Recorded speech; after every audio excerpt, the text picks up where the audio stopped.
சிவா அஜித் 4வது முறையாக சேர்ந்து பணியாற்றும் படம் விஸ்வாசம்.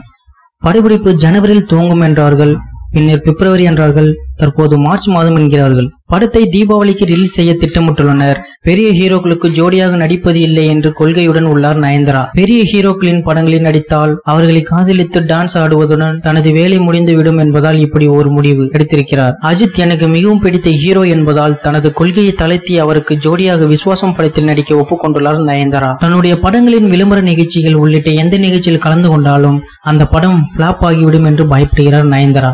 அதனால் நடிக்க ஒப்புக்கொள்ளும் போதே விளம்பரத்திற்கு வரமாட்டேன் என்று கராராக கூறிவிடுகிறார். அறம் படத்திற்கு மட்டும் தனது பயத்தை ஒதுக்கி வைத்துவிட்டு விளம்பரம் செய்தார். அவர் பயந்தது போன்று இல்லாமல் படம் சூப்பர் ஹிட் ஆனது. இந்நிலையில் அவர் விஸ்வாசம் படத்திற்காக தனது கொள்கையை மீண்டும் தளர்த்துவாரா என்ற கேள்வி எழுந்துள்ளது. அஜித் எப்படியும் ப்ரமோஷனுக்கு வரமாட்டார். நயன்தாராவும் அதே கொள்கையை உடையவர். ஆனால் அஜித்துக்காக இன்னொரு கொள்கையையும் தளர்த்தி விளம்பர நிகழ்ச்சியில் கலந்து கொள்வாரா என்ற எதிர்பார்ப்பு ஏற்பட்டுள்ளது. இவர்களின் கொள்கையை பற்றிய கருத்துக்களை கமெண்ட் பண்ணுங்க. நியூஸ் பிடிச்சிருந்தா லைக் பண்ணுங்க, ஷேர் பண்ணுங்க. மேலும் இது போன்ற தகவல்களை உடனுக்குடன் அறிந்து கொள்ள நம்ம சேனலை சப்ஸ்கிரைப் பண்ணுங்க.